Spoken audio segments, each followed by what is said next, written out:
This ancient bread recipe supports longevity in blue zones. 3 years ago, visiting my grandmother in Sardinia changed my perspective on bread forever. At 94, she still baked weekly using a recipe passed down through generations.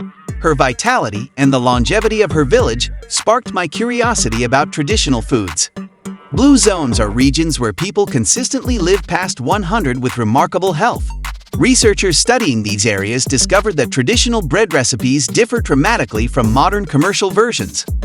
My grandmother's bread contained only 4 ingredients: ancient grains, water, salt, and thyme. No commercial yeast, no gluten-containing wheat, no processed additives that characterize today's bread industry. The foundation starts with nutrient-dense ancient grains that haven't been hybridized for mass production. Amaranth, quinoa, buckwheat, and millet provide complete protein profiles and essential minerals often missing from modern wheat varieties. Fiber content in traditional breads reaches 15 to 20 grams per serving compared to 2 to 3 grams in commercial white bread. This dramatic difference affects digestion, blood sugar control, and gut microbiome health, according to research in the American Journal of Clinical Nutrition. Natural fermentation replaces commercial yeast through wild bacteria and naturally occurring yeasts present in the environment. This process, taking 3 to 5 days, breaks down anti-nutrients and creates beneficial compounds that support digestive health. Phytic acid reduction happens during extended fermentation, making minerals like iron, zinc, and magnesium more bioavailable. Studies show that traditional fermentation methods increase nutrient absorption by up to 50% compared to quick-rise commercial breads. My first attempt at recreating grandmother's recipe failed miserably. The dough wouldn't rise properly because I rushed the fermentation process. Patience proved essential for developing proper texture and digestive benefits.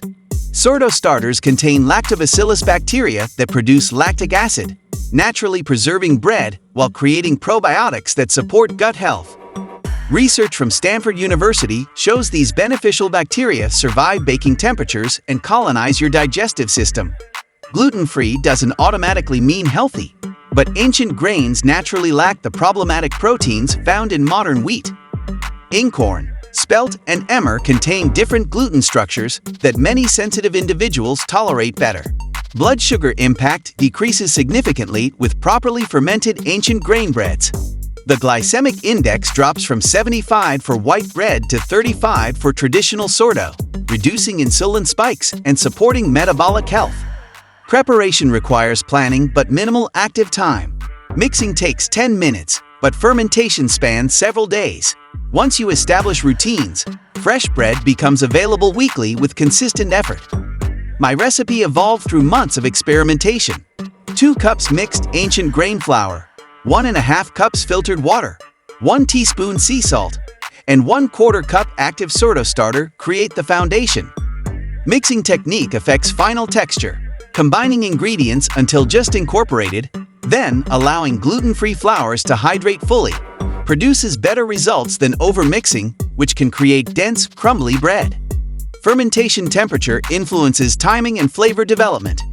Cooler environments slow the process while warmer conditions accelerate it. Consistent temperatures between 70 to 75 degrees Fahrenheit produce optimal results. Shaping doesn't require kneading like traditional bread. Gentle folding and forming preserve the delicate structure that gluten-free flours create during fermentation. Baking at high temperature initially, then reducing heat, creates crusty exteriors with soft, moist interiors. Steam during the first 15 minutes helps develop proper crust formation. Storage differs from commercial bread because natural preservation methods work more slowly. Wrapped properly, homemade bread stays fresh for 5 to 7 days without artificial preservatives. Digestive benefits became apparent within weeks of switching from store-bought to homemade bread. Bloating decreased, energy levels stabilized, and digestive comfort improved noticeably. Nutrient density comparison reveals dramatic differences. Traditional bread provides B vitamins, minerals, and fiber, while commercial versions offer mainly refined carbohydrates with synthetic vitamin additions. Cost considerations make homemade bread economical over time. Initial ingredient investment pays off when quality ancient grain bread costs fraction of specialty store prices.